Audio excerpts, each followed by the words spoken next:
आज हम एक ऐसे मुद्दे पर बात करने जा रहे हैं जो इस चुनाव परिणामों से पहले हर जगह देखने को मिल रहा था। सिरसा की 5 विधानसभा सीटों की बात करते हैं, सिरसा की, रानिया की, इलाहाबाद की, कालावाली की, या अगर हम बात करें डबवाली की, वहां एक मुद्दा था नशा। आपने हर चैनल पर, सोशल मीडिया पर, अखबारों में देखा होगा कि जो उम्मीदवार चुनावी मैदान में थे उनका प्राथमिक मुद्दा था नशा। हम यहाँ से नशे को दूर भगाएंगे, जो युवा पीढ़ी नशे में डूब रही है उसे बाहर निकालने का काम करेंगे। इन तमाम मुद्दों को खासतौर से प्राथमिकता पे रखा गया था। आज उसी मुद्दों पे जो है हम चर्चा करेंगे। दीपक शर्मा जी आज फिर हमारे साथ हैं, जो कि प्रिंट मीडिया, इलेक्ट्रॉनिक मीडिया और सोशल मीडिया में भी अपनी एक खास पहचान रखते हैं। हर मुद्दों पर इनकी भी एक विशेष नजर बनी रहती है। तो आज उसी मुद्दे को लेकर इनसे चर्चा फिर से करेंगे और ऐसी चर्चाएं दिन प्रतिदिन हम आपके आगे मुद्दे लेकर आएंगे, उनकी चर्चाएं आपके साथ साझी करेंगे। तो कल पहली कड़ी थी, आज दूसरी कड़ी है। ऐसे ही आप लोगों का प्यार और स्नेह मिलता रहा तो ये कड़ियां आपके साथ और जुड़ती जाएगी। दीपक जी, आपका बहुत बहुत स्वागत है। आज फिर आपने हमारे लिए समय निकाला। इस चुनाव में खासतौर से अगर 90 विधानसभाओं में से सिर्फ सिरसा की बात करें, 5 की 5 विधानसभा में नशा एक ऐसा मुद्दा बना रहा जिसे प्राथमिकता पर रखा गया।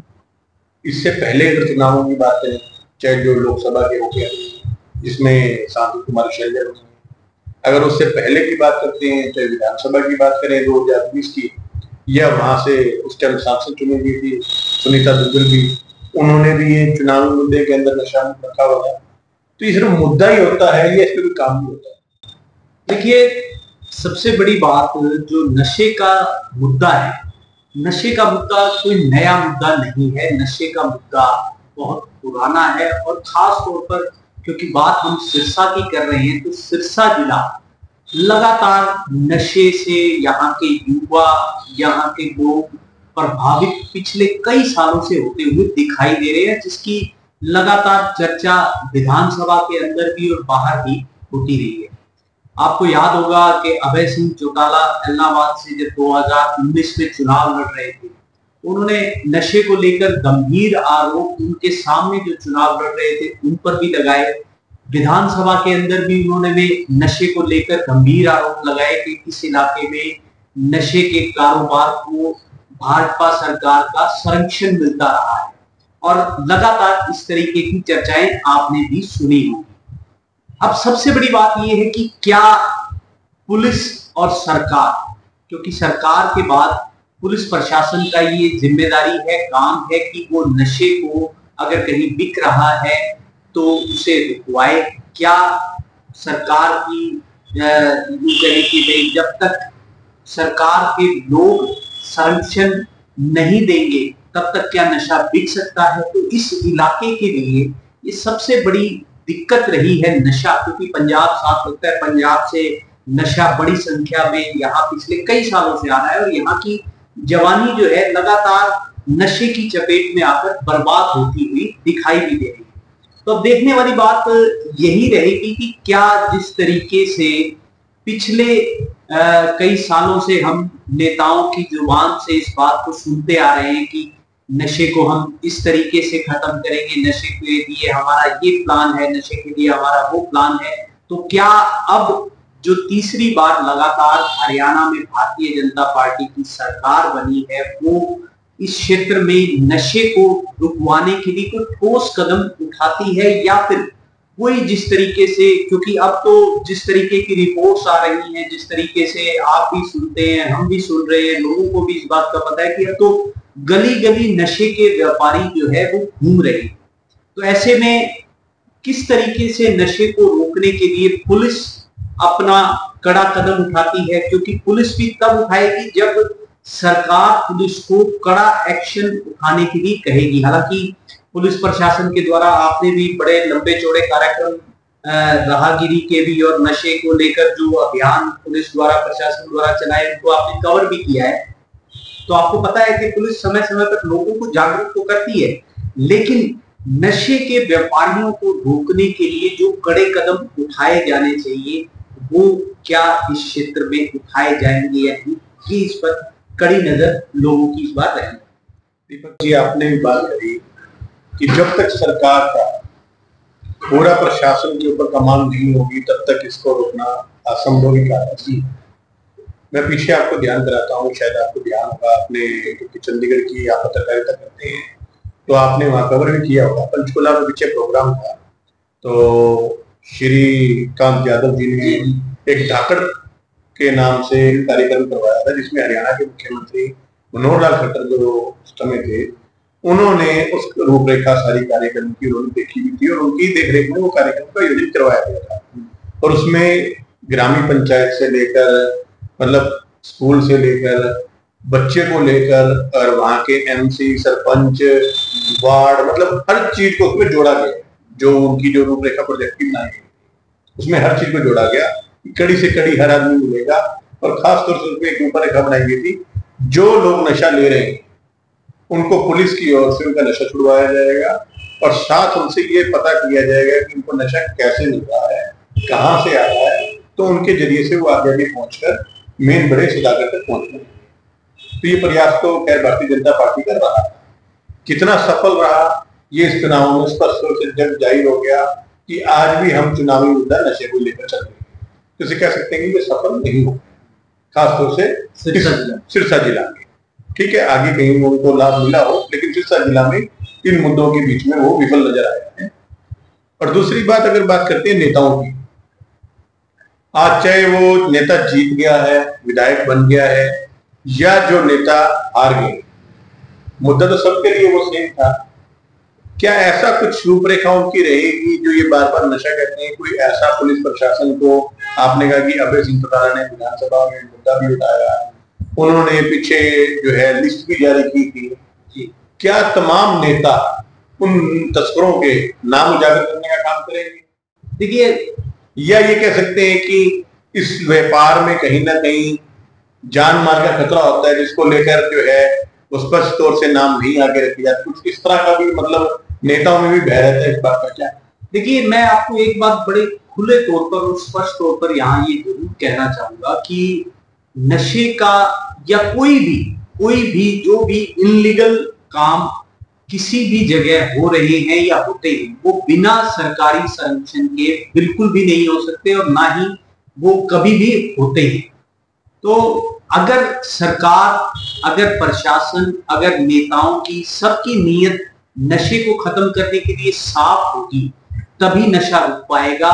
सरकार को ये चाहिए कि नशे के व्यापारियों को रोकने के लिए, क्योंकि ये सीधा सीधा जो सवाल है वो युवाओं के भविष्य का, जवानी का, इन सब चीजों पर सीधा इफेक्ट डालता है। और इस सिरसा क्षेत्र में तो लगातार हम ये भी देखते हैं कि किस तरीके से यहाँ के लोग इस चिट्टे के नशे के कारण उनके घर के घर बर्बाद भी हो गए।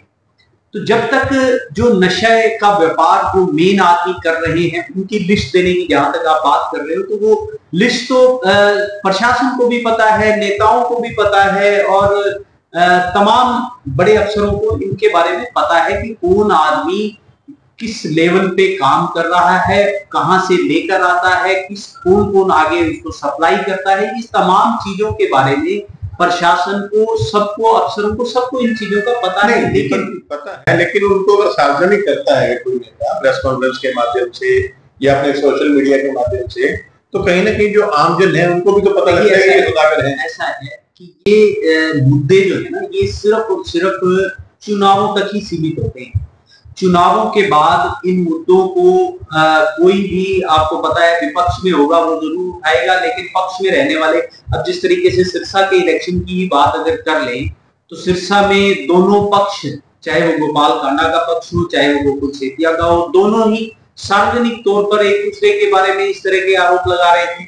लेकिन क्या अब इलेक्शन के बाद क्या उस पर कोई कार्रवाई होती है? नहीं, आज तक तो कभी सवाल तो यही है कि आज तक कभी इस तरह की कोई कार्रवाई नहीं हुई। इलेक्शन तक वो मुद्दे सीमित रह जाते हैं।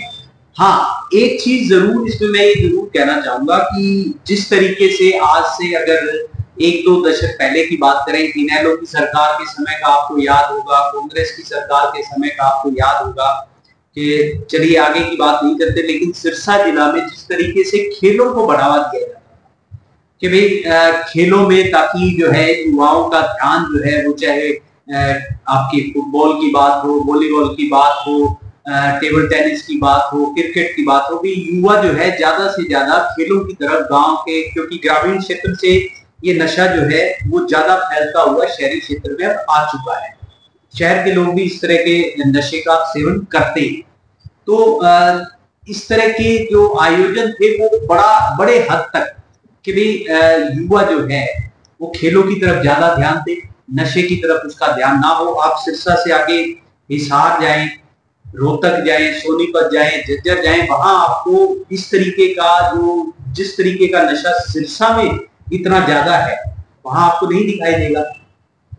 लेकिन इसके बारे में भी सरकार को ही सोचना होगा कि आखिर हम किस तरह, क्या सिर्फ और सिर्फ एक आयोजन से, एक आह्वान से वो नशा जो है घर घर खत्म नहीं होने वाला है। युवाओं को दूसरी तरफ लेकर आना पड़ेगा और कड़े कदम भी सरकार को उठाने ही पड़ेंगे इसके लिए।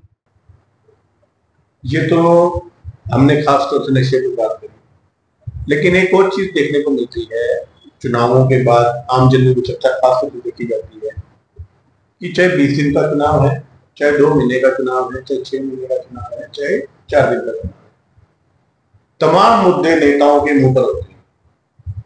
छोटी छोटी समस्याएं भी जो है नेता मंच के माध्यम से जो है आम जन के बीच में कहते हैं कि अगर मुझे आपका आशीर्वाद मिला, मुझे मौका मिला, अगर मैं बनता हूं तो मैं ये समस्या दूर कर दूंगा, मैं ये समस्या दूर कर दूंगा, पानी की है, सीवर की है, लाइट की है, तमाम जो मुद्दे उनके दिमाग में होते हैं।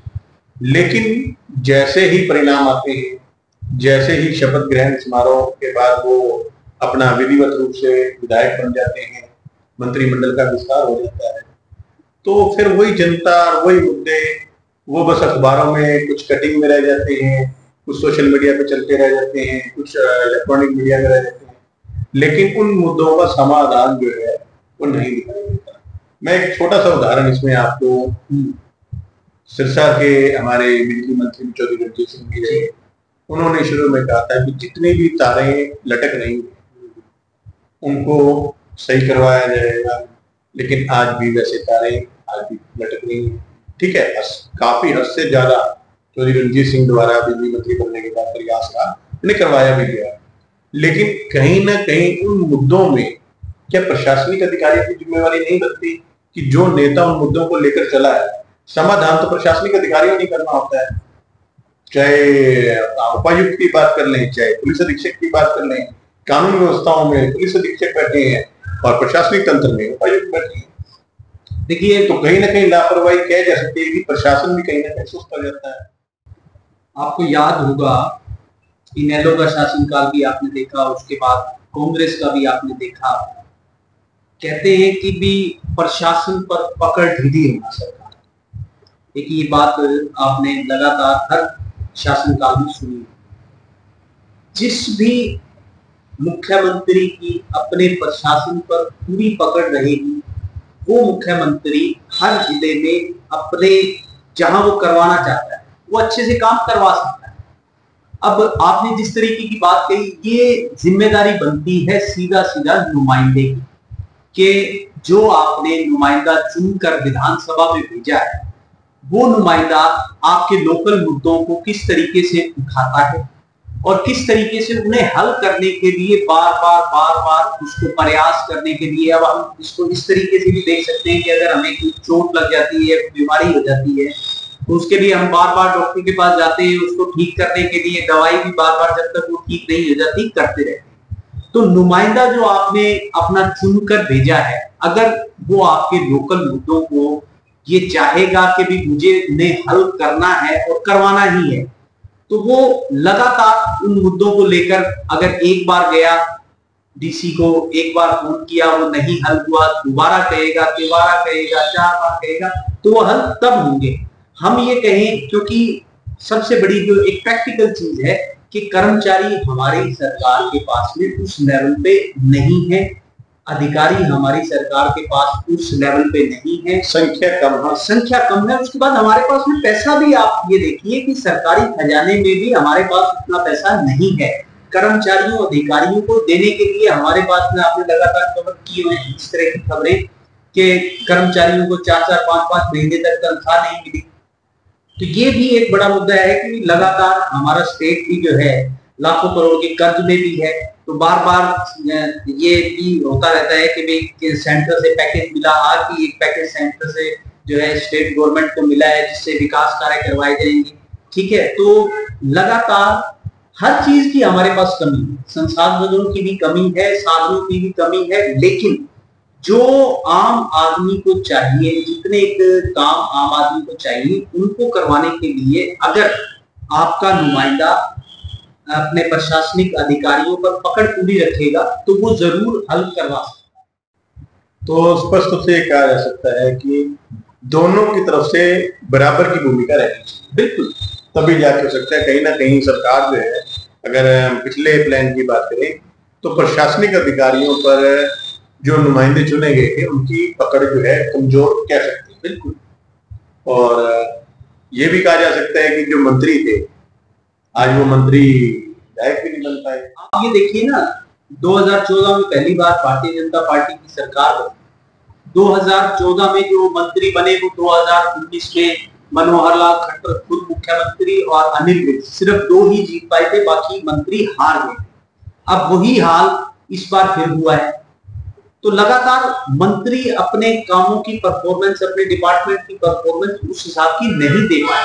तो अब हर नुमाइंदे को जो जीतकर विधायक बना है उसको ये सोचना पड़ेगा कि अगली बारी अगर दोबारा उसे अपनी जनता से वोट चाहिए, अपने इलाके से वोट चाहिए, तो अपने इलाके के लोकल मुद्दों को कम से कम, जो छोटे छोटे जो मुद्दे हैं जिन पर ज्यादा धन खर्च नहीं होना है, उन्हें तो पूरा करवा ही सकता है। और नशे पर किस तरह की गरीबी को देखो, नशे को मैं ये समझता हूँ कि अगर नशे का खात्मा करना है तो उसके लिए सबसे पहले सरकार में बैठे लोगों की नीयत साफ होनी चाहिए कि सरकार ये चाहे कि हमें नशे को खत्म करना है। सिर्फ और सिर्फ कार्यक्रमों तक सीमित नहीं रहना है कि एक कार्यक्रम कर दिए और लोगों को जागरूक कर दिया, वहां भाषणबाजी हो गई, वहां तक सीमित ना रहे। जब तक पुलिस प्रशासन कड़ा रुख इस पर नहीं अपनाता, कम से कम सिरसा जिला में तो, क्योंकि सिरसा जिला में जिस तरीके से लगातार नशा बढ़ता जा रहा है, यहाँ की जवानी खत्म होती जा रही है, यहाँ के लोग किस तरीके से अपने यूं कह सकते हैं कि घर, जमीन, जायदादों को बेच कर जो है कर्ज में डूबे पड़े हैं। तो जब तक प्रशासनिक अधिकारियों को, पुलिस को पूरी पावर और पूरा जो है, जब तक ऊपर से आदेश नहीं होते कि इस इलाके में चाहे कोई वो छोटा तस्कर है, चाहे कोई वो बड़ा तस्कर है, तो इस तरीके की भी यहाँ सूचनाएं मिलती है कि भी गली गली एक एक आदमी जो है वो नशे का व्यापारी बना हुआ है। तो उनको रोकने के लिए जब तक पुलिस को फुल फ्री हैंड नहीं मिलता, तब तक यहाँ नशा खत्म नहीं हो जाता। और साथ ही साथ आम लोगों को भी कुछ, जैसे ग्रामीण क्षेत्र में लोग हैं, मैं तो उनसे भी आह्वान करूंगा, उनसे भी यही रिक्वेस्ट करूंगा कि भी ग्रामीण क्षेत्र के लोग अपने एरिया में जो जागरूक हैं, जो नशे से नफरत करते हैं, जो इसके गलत परिणामों को देख चुके हैं, लोगों को बर्बाद होते हुए देख चुके हैं, उन्हें भी ये चाहिए कि अपने गांव में कमेटियां बनाएं और वो कमेटियां जो हैं, जो भी नशा बेचता है या जो नशा खरीद भी रहा है, उनके खिलाफ जो है लामबंद हो, लगातार पुलिस को सौंपे या नशा अपने गांव में ना आने दे। इस तरह की शपथ खुद, क्योंकि खुद लोग जब तक जागरूक नहीं होंगे तब तक इस नशे की गर्त से जो है हमारा जिला बाहर नहीं निकल सकता। जी दीपक जी, बहुत ही आपने सरल भाषा में मतलब कह सकते हैं कि एक सुझाव भी जो है साथ में आपने आज रखा। तो यूं ही आज हमने चर्चा करी, खासतौर से नशे को लेकर जो मुद्दा जो है चुनाव में देखने को मिला, उसके ऊपर आज हमारी विस्तार पूर्वक हमने चर्चा करी। और आशा भी है सिरसा की पांचों विधानसभा से वहां की जनता की कि जो नुमाइंदे चुने गए हैं वो खास तौर से इस पर अपनी नजर बनाएंगे, वहां से जैसी जो बीमारी फैल रही है में उसको जड़ से उखाड़ कर फेंकने में अपनी भूमिका निभाएंगे। अब देखना ये है कि आगे किस तरह की रूपरेखा बनाई जाएगी, क्योंकि सरकार जो है उसका भी अभी मंत्रिमंडल का विस्तार होना है, मुख्यमंत्री का चयन होना है, कौन मुख्यमंत्री बनते हैं और कौन कौन से विभाग के मंत्री बनते हैं, ये तो खैर अभी समय आने पर पता लगेगा। लेकिन सरकार को इस बार तो प्रण लेना ही होगा कि खास तौर से शिक्षा की पांचों विधानसभा से जो इस बार मुद्दा रहा नशा, उसे जड़ से उखाड़ने में अपनी भूमिका प्राथमिकता पे रखे। और इसी तरह से आपको तमाम मुद्दों पर जो भी मुद्दे रहेंगे उन पे हम आपसे मिलते रहेंगे। आज दूसरी कड़ी थी, फिर आपसे एक कड़ी में मिलेंगे एक मुद्दे के साथ। तो यूं ही हमारे साथ जुड़े रहें, देखते रहें JT न्यूज़। नमस्कार।